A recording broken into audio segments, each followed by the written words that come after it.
नमो नमः महोदय। नमो नमः। नमो नमः। नमो नमः। नमो नमः महोदय। लकी मन्ये मार्गे वर्तते। भगवान की जिसमें स्तुति हो। ये कस्तूरी तिलकम ये सब हो सकता है? हाँ हाँ हाँ, वो सब। जी महोदय। कस्तूरी तिलकम ललाट पटले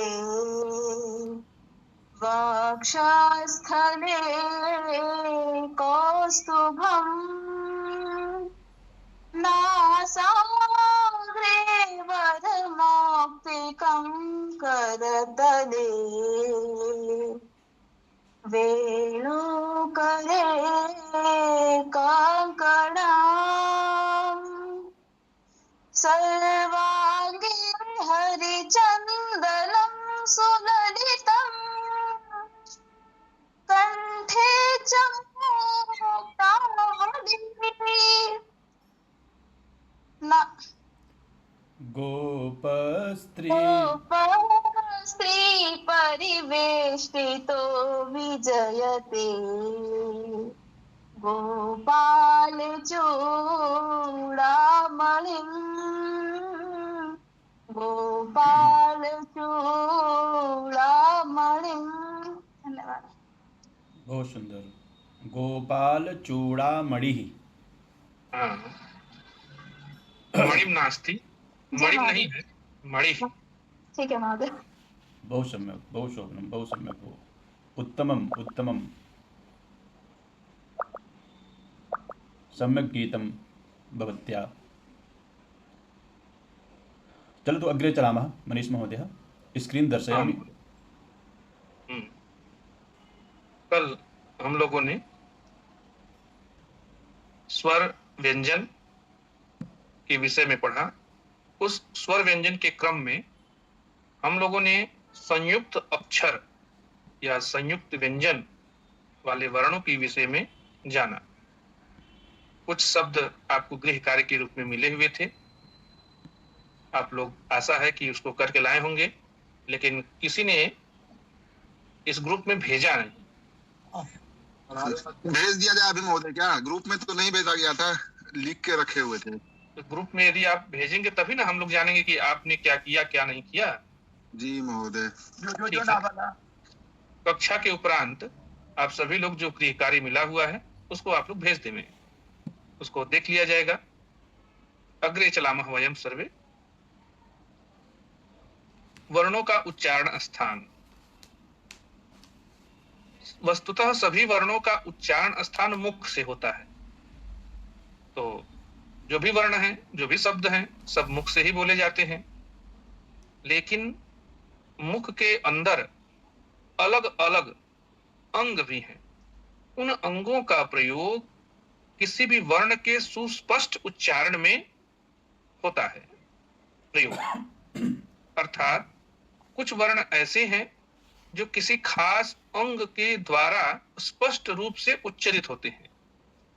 इसीलिए हमारे पूर्वजों ने, ऋषियों ने बड़ी सूक्ष्मतम दृष्टि से उन स्थानों को चिन्हित किया और उन स्थानों से उच्चारित जो वर्ण थे उनको एक जगह स्थापित किया।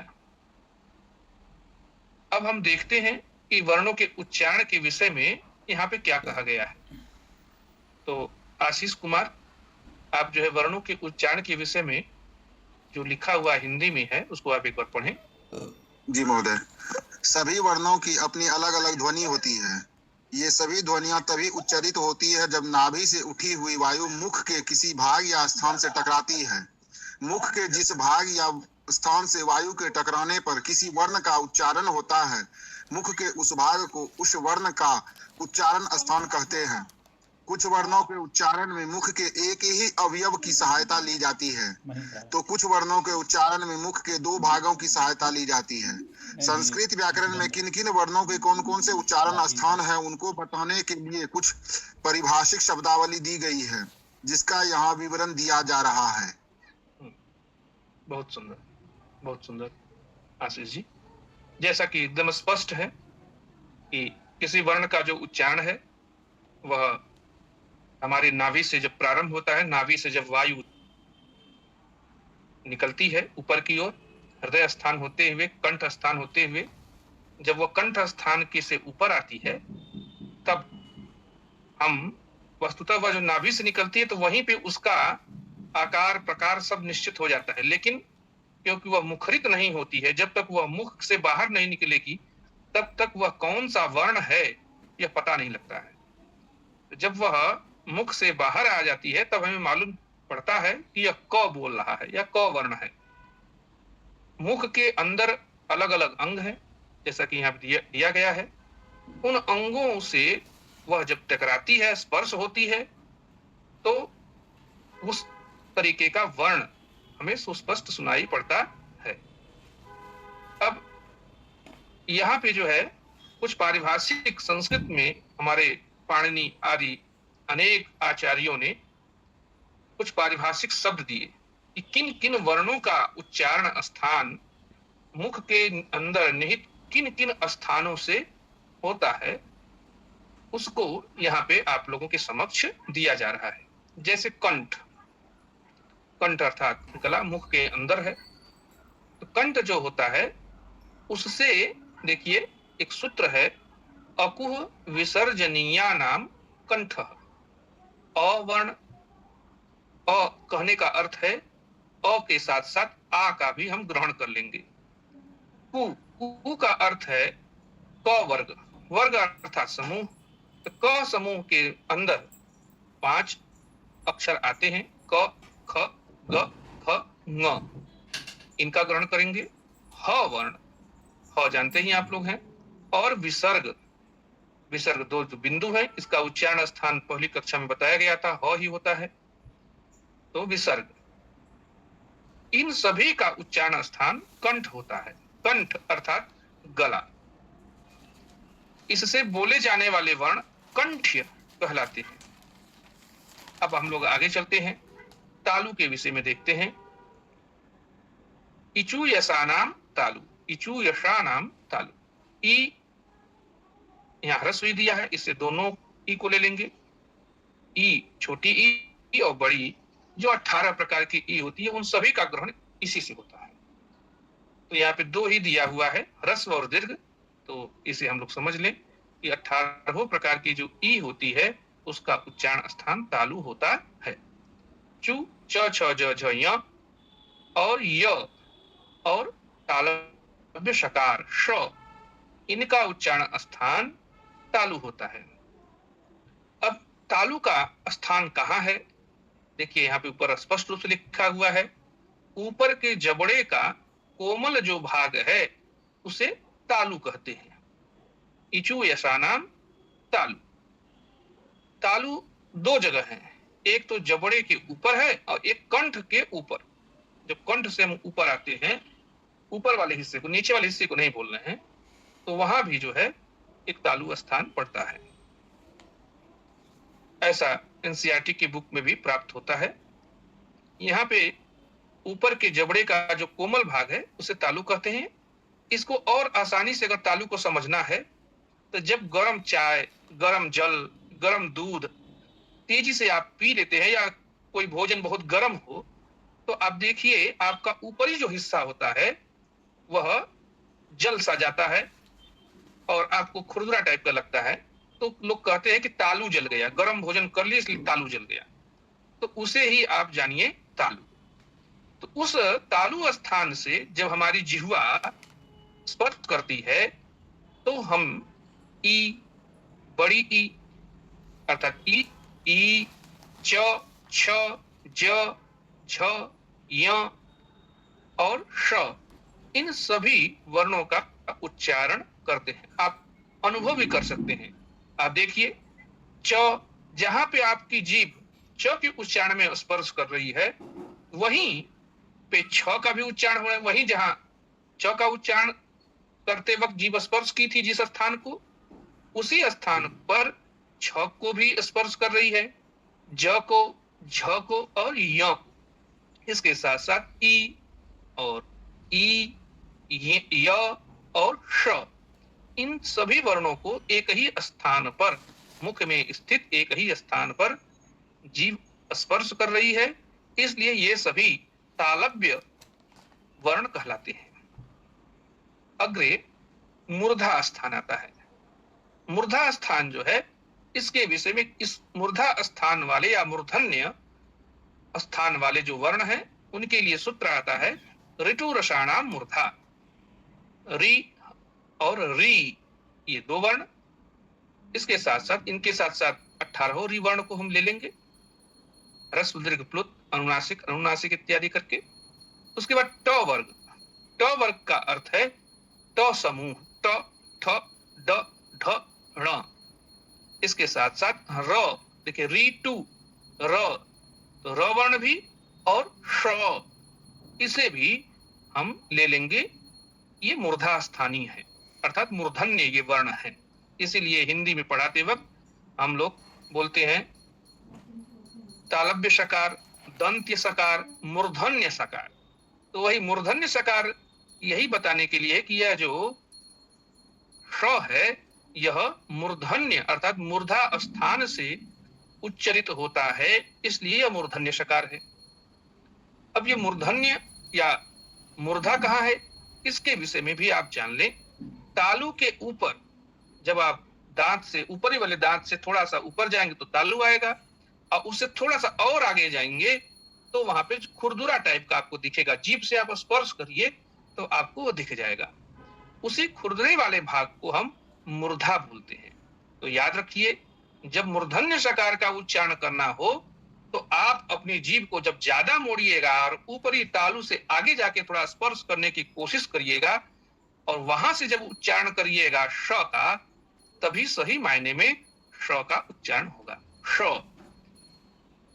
जीभ को उस तरीके से अगर आपको और अच्छे से समझना है तो जैसे आप उच्चारण कर रहे हैं ट का, जैसे ट, थ, ड, ढ, ण, श, उसी तरीके से आप स का भी उच्चारण करिएगा। तीनों सकार का जो उच्चारण है, उसका उच्चारण कैसे सही हो, कैसे हम समझ लें अपने अनुभव से, तो इस विषय में एक बड़ी अच्छी युक्ति जो है किसी ने बताया, किसी विद्वान ने। उन्होंने ये बताया कि ट, ठ, ड, ढ, ण का उच्चारण तो आप जानते ही हैं, तो वैसे ही जहां से इन वर्णों का उच्चारण हो रहा है, वहीं से मूर्धन्य सकार का भी उच्चारण करिए। वैसे ही च, छ, ज, इनका जहां से उच्चारण हो रहा है, जहां जीभ स्पर्श कर रही है इनके उच्चारण के समय, वहीं से वहीं स्पर्श करते हुए तालव्य सकार का भी उच्चारण आपको करना चाहिए। इसलिए इन तीनों सकारों में आपको आपके उच्चारण में स्पष्ट रूप से भेद दिखाई पड़ेगा। परंतु हम लोग जब प्राथमिक कक्षा में होते हैं तो शिक्षक लोग, क्योंकि हम लोग अबोध होते हैं, तो वहां पे इतना ज्यादा इस पे जोर नहीं दिया जाता है। परंतु जब हम बड़ी कक्षा में आते हैं तो आपके उच्चारण में भी यह बात समझ में आ जानी चाहिए श्रोता लोगों को, छात्रों को, कि आप किस सकार का, किस सकार का उच्चारण कर रहे हैं। देखिए स, श और श, ये तीन प्रकार के सकार हैं। अब हम लोग जो अक्सर उच्चारण करते हैं वह दंत सकार का उच्चारण करते हैं। दांत से उच्चरित होने, दांत का स्पर्श कर, जब जीभ दांत को स्पर्श करते हुए कोई वर्ण को उच्चरित करती है, मुख जब उच्चरित करता है, तो वह दंत सकार का स्पर्श, दंत सकार वाले वर्ण होते हैं। जैसे देखिए, दंत जो है मुख के अंदर ही है। अब दंत का अर्थ यहाँ पे कई दांत है। एक दांत रहेगा तो ऐसा नहीं है कि इन वर्णों का उच्चारण आप कर लीजिएगा, अधिकतर दांत होने चाहिए। जैसे देखिए, ऋतु लसानाम दंताह, दंत नहीं लिखा, दंताह लिखा, अर्थात दांतों की संख्या ज्यादा होनी चाहिए। लृ, लृ जो है एक स्वर वर्ण है, इसका हिंदी में अब लोप कर दिया गया है, हिंदी में इसका स्थाने हटा दिया गया, लेकिन संस्कृत में यह एक स्वर वर्ण है। उसके बाद तु, तु अर्थात त वर्ग, त समूह, त, थ, द, ध, न। उसके बाद ल, लसानाम अर्थात ल, ल का, और स, इन सभी वर्णों का उच्चारण स्थान दंताह होता है और इन्हें दंत्य वर्ण कहते हैं। दांत से उच्चरित होने के चलते, अर्थात दांत का स्पर्श करते हुए ये उच्चरित होते हैं, ज्यादा दांत पे स्पर्श करते हैं, इसलिए इनका उच्चारण स्थान, ये वर्ण दंत्य वर्ण कहलाते हैं। जैसे देख लीजिए, अपनी जीभ, आपकी जीभ अगर आप ऊपर तालु पे स्पर्श करिएगा या मूर्धा पे स्पर्श घुमा लीजिएगा तो इन वर्णों का उच्चारण आप सही से नहीं कर सकते। लेकिन जब दांत पे स्पर्श आपकी जीभ होगी तब इन वर्णों का उच्चारण एकदम स्पष्ट तरीके से होगा।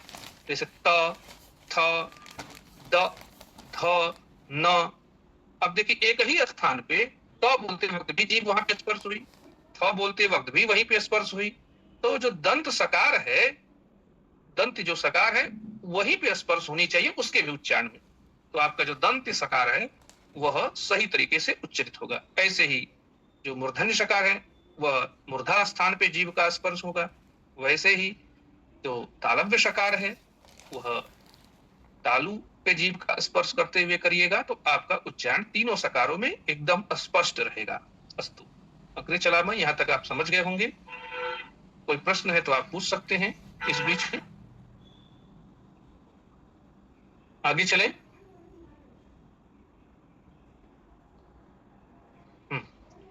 अस्तु, अब ओष्ठ की बारी आती है। देखिए ओष्ठ जो है वह दो है, एक ऊपर ओष्ठ है और एक नीचे है। दोनों ओष्ठों से ही इन वर्णों का उच्चारण होता है। जैसे उपू पदमानिया नाम ओष्ठौ, उ अर्थात ह्रस्व उ और दीर्घ उ, पु, पु अर्थात प वर्ग, प, फ, ब, भ, म, ये।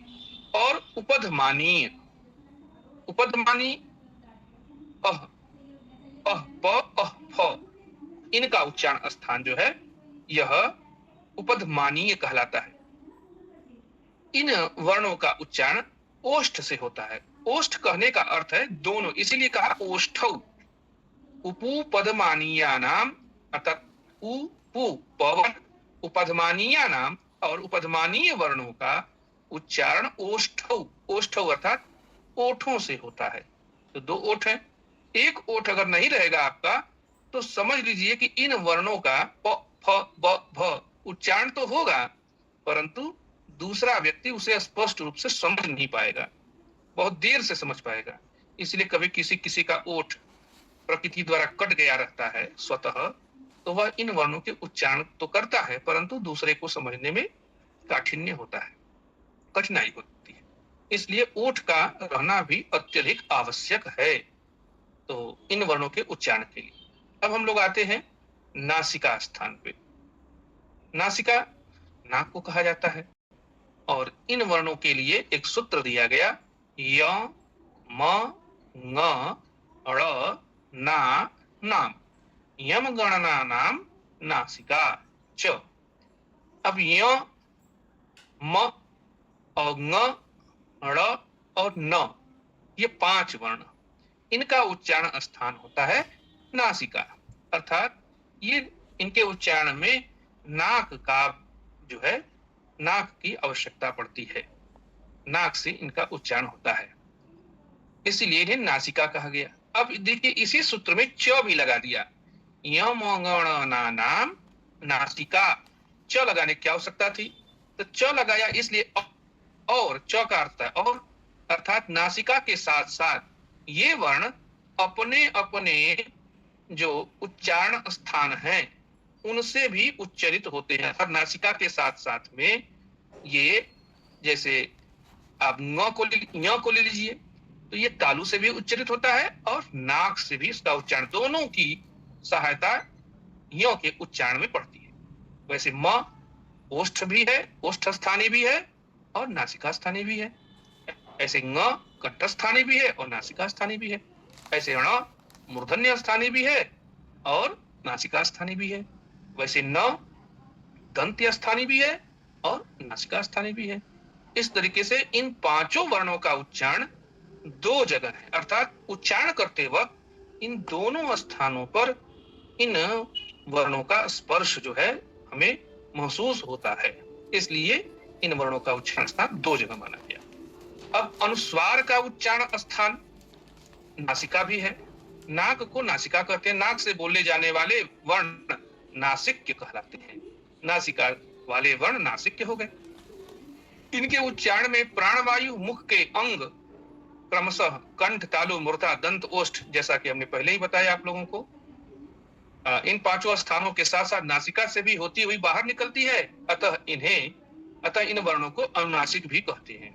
अर्थात जो जो पहले उच्चारण स्थान थे, कंठ, तालु, मूर्धा, दंत, ओष्ठ, वहां से तो वायु निकलती ही निकलती है, लेकिन नासिका से भी ज्यादा मात्रा में निकलने के चलते ये नासिकीय भी कहलाते हैं, अर्थात अनुनासिक वर्ण ये कहलाते हैं।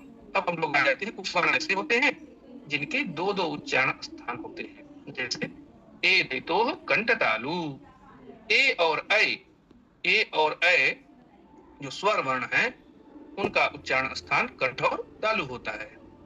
इनमें जो है ए को अगर हम देखें, संधि में हम लोग जब चलेंगे तो वहां ए का निर्माण जो है अ और ई से होता है।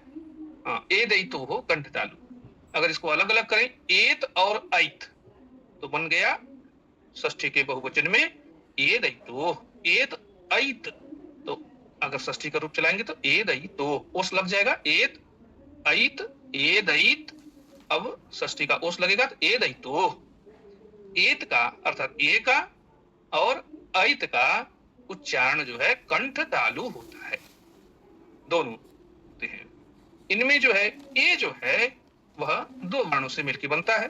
संधि में आप लोग पढ़े होंगे, अ और ई से मिलकर बनता है ए, और आ और ई से मिलकर बनता है ऐ।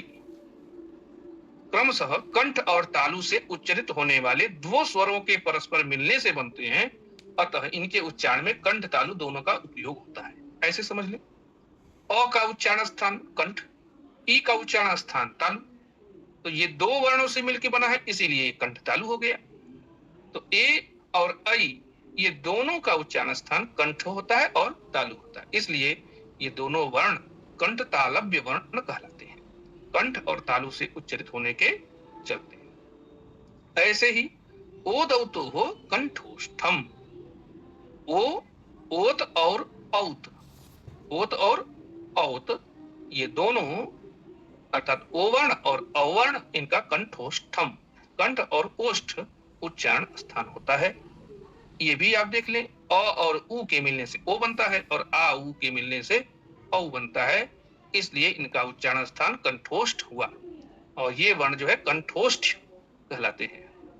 दंतोष्ठम, अब अगला जो है दंत ओष्ठ, वकार एक वर्ण मात्र बचा है, बाकी जितने भी वर्ण हैं संस्कृत वर्णमाला में वो सभी हम लोगों ने पढ़ लिए।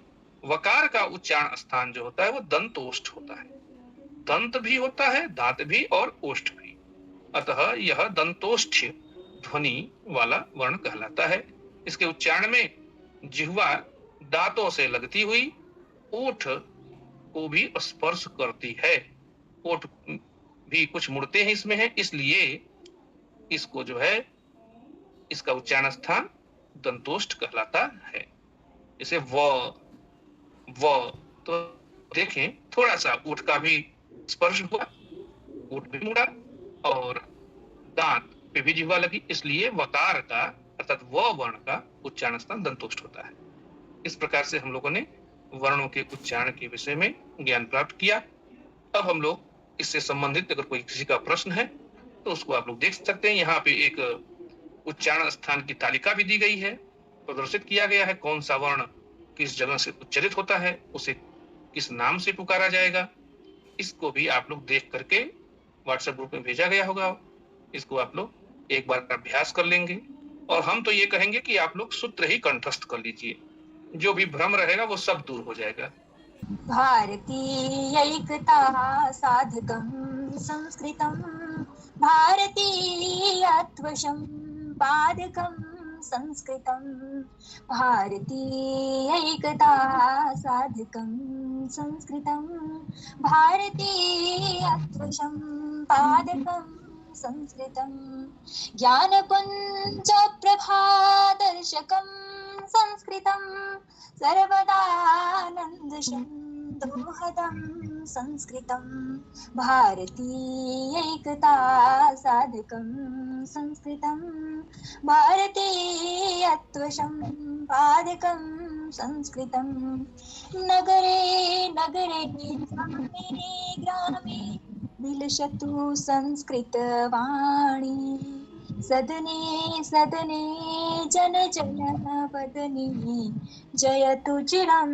कल्याणी सत्यशील सौन्दर्य समीरा ज्ञान जला गतिशारा छल छल कल कल प्रवहतु दिश दिशि पावन संस्कृत धारा पावन संस्कृत धारा पावन संस्कृत धारा अमरवाणी विजयताम विजय अमर